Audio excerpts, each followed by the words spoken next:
What's going on, guys? Matt at Middleton Motorsports here. We got another episode of Behind the Tune coming at you here. So 2021 Mach 1 up on the dyno today. So we're going to walk up here and check this thing out. So super cool car. This is a cool color combination with the orange. So this car came to us with some previous stuff done to it. But we added on to it. So we kind of took it to the next level. It had another manufacturer's supercharger on it. That was proving to be not what she really wanted out of the car. So she does race this car. She does a lot of rallies with this car where they do like kind of a multi-event type of deal. There's an event called King of the Smokies, for instance, where they do a cruise, they do a dyno event, they do an autocross, and everything is, and they do a car show, and points are accumulated from all those things, and they award a winner at the end of it. So cool events like that. So she was looking for a little more. So she came to us from South Dakota, I believe. We've been getting a lot of stuff from out of state, which is really cool to see. People connecting with us from far away across state lines to come to us to have work done by us. So I'll walk up on the dyno deck here and we'll take a look at it. So we installed a Gen 6 Whipple 3-liter Stage 2. Obviously the Stage 2, you get the bigger inlet, the bigger throttle body. They do include a bigger injector with the Stage 2 kit. We did put a set of long tube headers on it, Kooks 2-inch, and it's got full 3-inch exhaust all the way back. So we got rid of that neck down that the Mustang GTs have and the Coyote cars have. So it's full 3-inch, and it's to a Borla catback, the quieter of the two Borlas. Still proving to be pretty loud. I think it sounds really good, but with the valves open, it is a valve setup. It's you know, reminiscent of a 2020 and up GT500. It's loud, but it's, so far we're making really good power with it. This is a pump gas deal. We do have 93 in this car. We do have one gas station near us that has decent 93. Most of the stuff around us is 91 non-ethanol, which that stuff is hard to make power on in these Gen 3 Coyotes with the compression ratio that these engines have when you put boost on top of them. So this Whipple Stage 2 kit does make 11 to 12 pounds of boost, even with the headers. Whipple definitely pushes it with the 3875 pulleys with these Gen 6 blowers. But these blowers are very efficient. Intake air temps are very manageable and very cool. That was one of the reasons she wanted to get away from that other blower she had on it, because it was one of the hotter running superchargers that are offered for the Coyote platform. It's really hard to beat this Whipple blower. The 2650 stuff that's out there also does really well, such as like the VMP blowers, but these Whipple blowers, and you've seen on our social media, we've had these things apart on benches, and you've seen the coolers. That entire lid is a cooler, and that's what she was after, was cooler temperatures, because again, she does road race this thing, and they do it in the summertime when it's hot. So when you're running these things on pump gas, intake air temps is huge. We did do a couple other things to it. We did a clutch, I should mention that. We did do a twin disc Mcleod clutch. We put tires on it. We did a little bit more of an aggressive alignment, added a little bit of negative camber to the front and rear to help with handling, cornering. Yeah, there was kind of some other odds and ends on it we cleaned up for. But the big thing was this blower and the exhaust work that we did to try to squeeze some more horsepower out of this thing. So we'll take a look at where I'm at so far on it. This is doing really good in my eyes. For obviously the 93 octane helps over the 91 on some of the other ones I've done on the channel with 91 octane. And that does make a difference. I've mentioned that before. So yeah, this is where I'm at. I've done some pulls on it, and I was playing with the cam timing up here a little bit, and I settled, that blue run is where I settled on. That's where I'm happy with it. And we'll look at the data log at the end of the video here, and I'll kind of show you guys where the top end with any supercharger on these Gen 3 blowers on pump gas, and I'll keep saying pump gas because the 85 changes the game completely, but on pump gas, 91 or 93, since we're octane limited and we're timing limited, you got to kind of play with some stuff up here to try to maximize. And you can see how it's kind of peaky up here, but that's just where it's happy. with the cam angles and the timing. So the limiter's in at 76. I don't really like pushing them much over that. We did, and I will mention, I forgot to mention this just before, we did put boundary oil pump gears in this, so it does have billet oil pump gears in it. We highly recommend doing that on supercharged setups. You don't have to do it, but it's definitely recommended. So we can turn some RPM with this. The stock bottom end, I could probably push it a smidge further. I just don't, again, because it's a road race car / street driven car, I don't know that we need to push it any farther. Could we extract another 20 horsepower revving it to 7,800 or 8,000? Probably. But my focus is longevity over just a little bit of added horsepower at the tippy top. So, like I said, we probably could make maybe 750, but I'd rather cap that RPM at 7,600 and, you know, gives this thing a little bit longer life. Again, get into a Predator engine like a GT500, those things have stronger rods and rod bolts, and yeah, on pump gas, I'd just rather see the RPMs, because the Whipples will continue to make boost up here, and you're gonna hit a point where it's gonna get unhappy octane-wise, even with 93. E85, I might allow a little bit more RPM just because the E85 is a little softer on the motor. There's less chance of detonation. It's gonna be able to take the cylinder pressure better. But on this particular application, I'm gonna cap it at 7,600, and that's what I'm taking it to. So that's just where I'm comfortable from a longevity standpoint. If this was a 10-speed drag race car, and again, also I'll mention, because this is a stick shift car, yeah, I mean, bouncing it off the rev limiter is not always the best thing either. Some train of thought guys say blow the rev limiter way up high, even with stick shift cars, and then don't hit the rev limiter, because the rev limiter is hard on the bottom end. But because of this pump gas deal and the nature of the boost curve that these Whipple 3 liters, especially these Gen 6 blowers, they want to really ramp boost in at the top end. I'd rather try to cap it off a little early, just to try to give it some longevity and, you know, extend the life of stuff. So this is where we're at. So I'm going to put the camera down. I'll set it over there on the rack, and I'll video the last pull here, and we'll kind of take a look at the final numbers, and then we'll take a look at the data log, and we can talk some of that other stuff over, and we'll wrap this one up.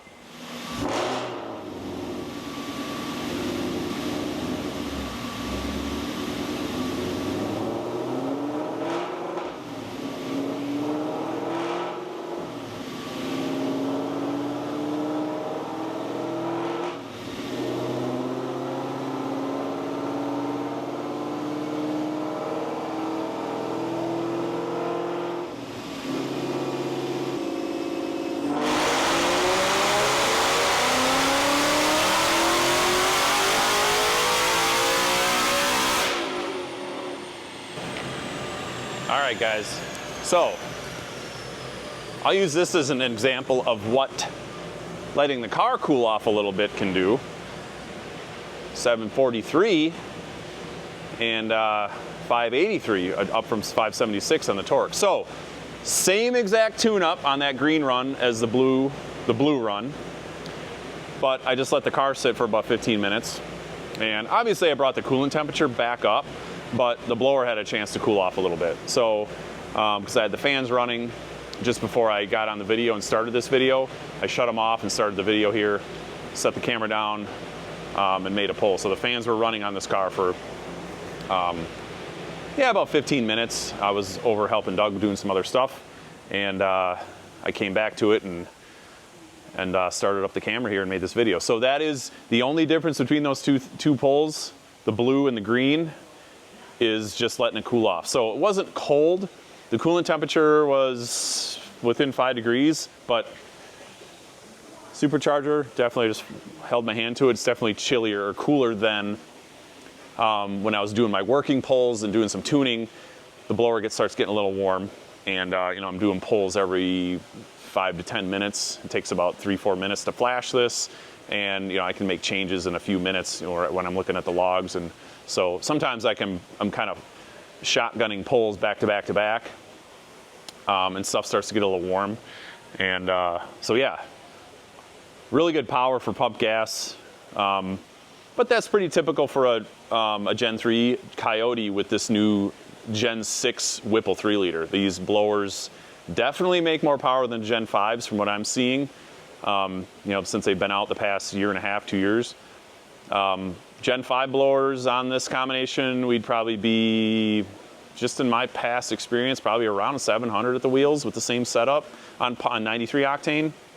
So these blowers are definitely more efficient. The intake air temps are better. I know they changed the rotors and the angle of the twist on the rotors on the Gen 6 blowers, and they're just more efficient. They manage the air better. So I'm just going to, for myself, I'm going to open up just that last pull so I can just kind of look at the curve and you guys can take a look at it. Again, you know, it is kind of peaky. But that's just kind of the nature. I took that right just before the limiter. I know I was just saying the limiter was at 76. It's actually at 77 I have it set at, and that's where I'm going to leave it. And then the hard cut is at 79. But so yeah, that's 93 octane Whipple headers. And I should say stage 2 Whipple.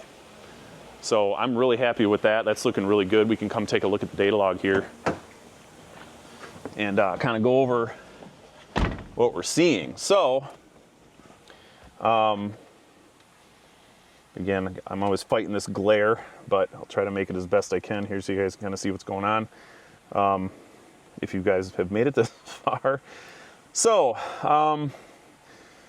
first we can talk lambdas.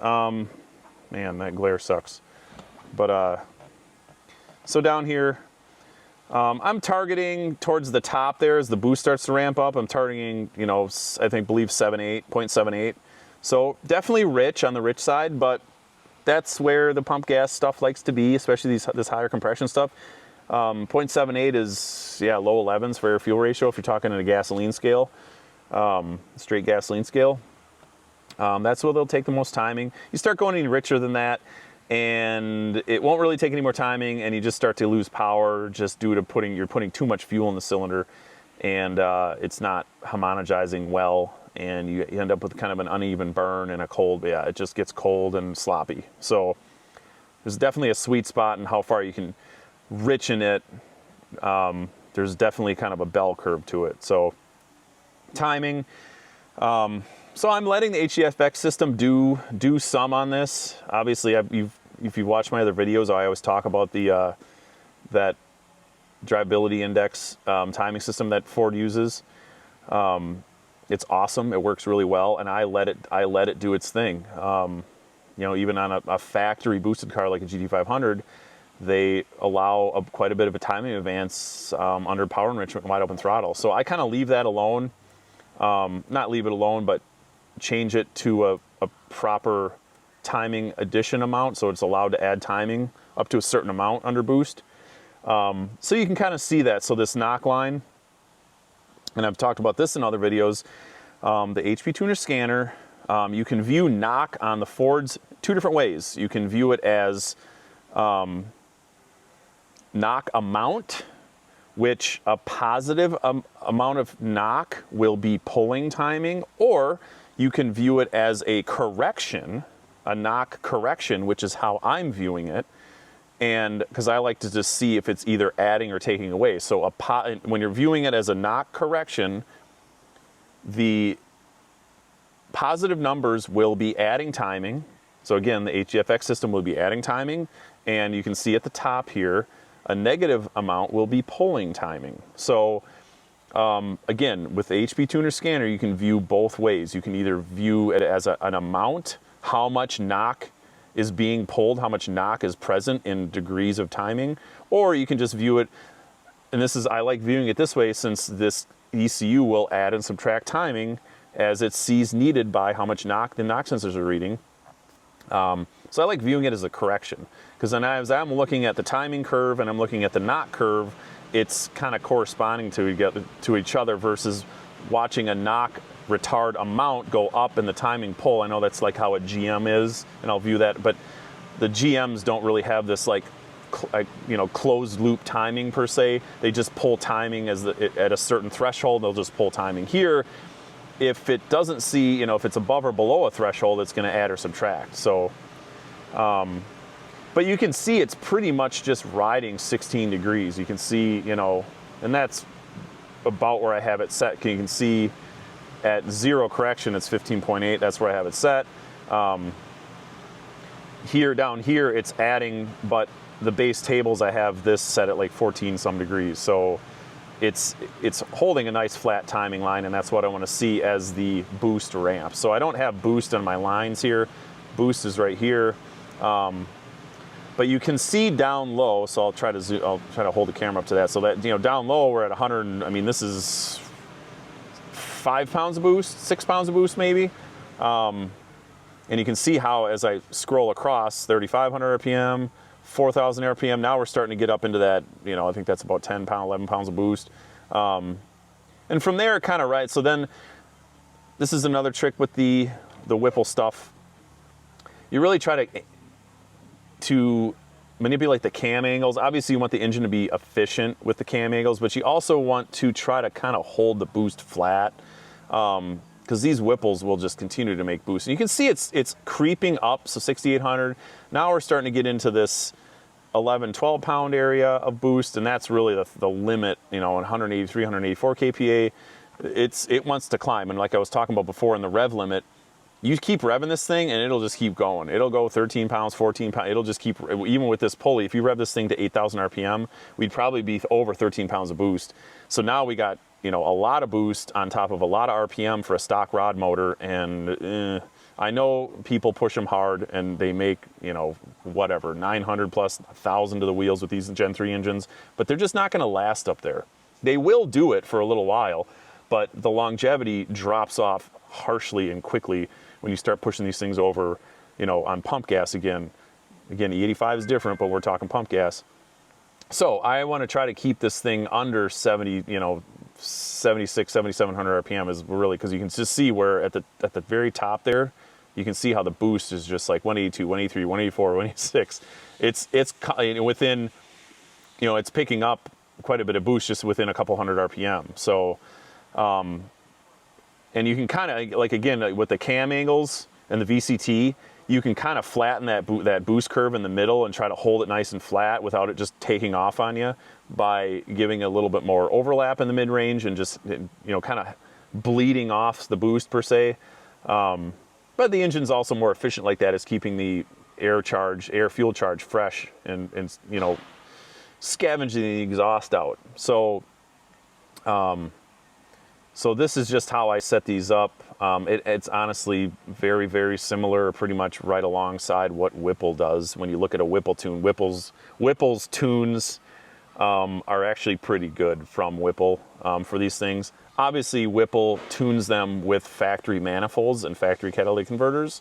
This car doesn't have those anymore, the factory stuff anymore. So when you put long tube headers on it, stuff changes, the fueling changes a little bit. You can put a little more timing at them. And obviously I'm tuning around, other modifications to this car. But the Whipple tunes are very good. I have read out the Whipple tunes, obviously, and looked at them and dynoed stuff with the Whipple tunes, and the Whipple tune does work really good. So when I'm doing these things, I end up pretty much right where Whipple would set them up. The cam angle stuff I have a little different, but they do a pretty good job of it. So yeah, so this is looking really good. You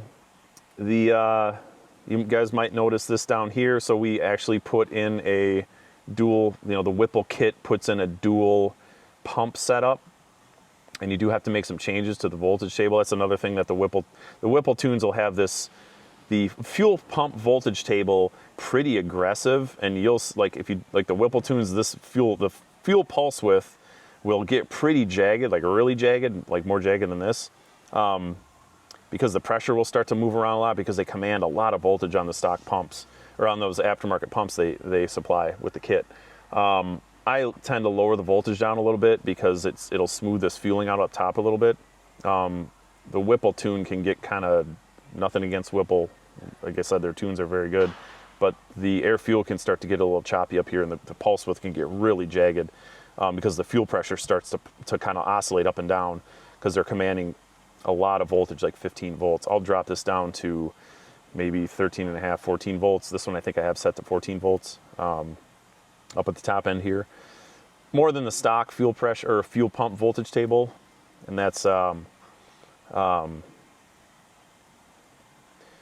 so these tables here under fuel pump, there's desired voltage, and I'm comparing this with a stock file, so you can see the green is different. But yeah, I'm changing that around from factory, obviously.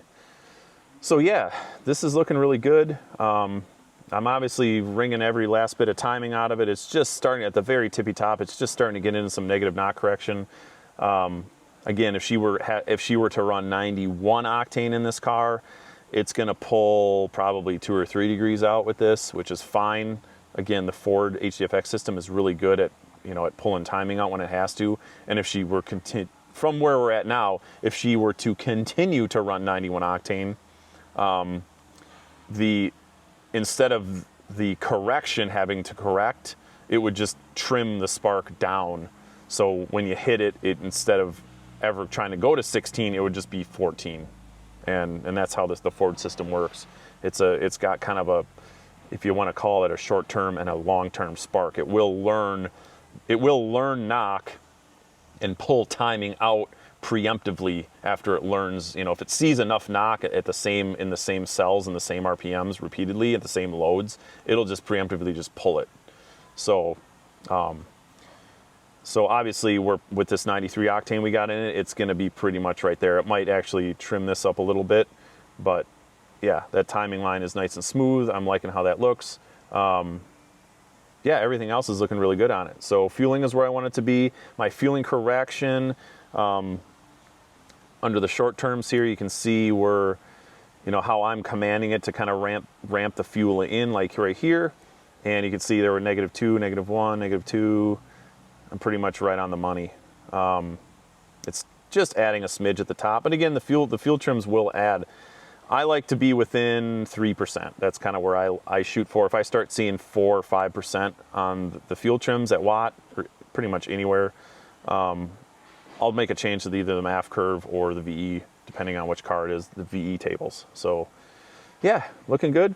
I'm happy with this car. That'll wrap the dyno up on this car. We're going to do a little bit more break-in on the clutch, but we did get several 300 miles on this thing before we even put it up on the dyno. Obviously, with a fresh clutch, we can't just hit this thing wide open right off the bat. But 743, 583 torque, nice broad torque curve, obviously, that the screw blower gives us.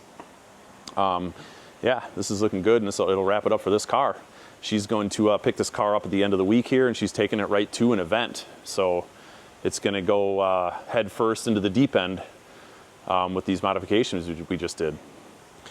But that'll wrap it up for this one, guys. Appreciate you guys watching, and obviously check back on all the social media for all the stuff we're doing. We got track days. Spring is here, and we got track days starting up. The guys are heading to Texas in a couple weeks here, so we'll have footage at COTA, and I have more dyno work to do, so there'll be more coming down the pipeline. But thanks for watching, guys, and we'll talk to you later.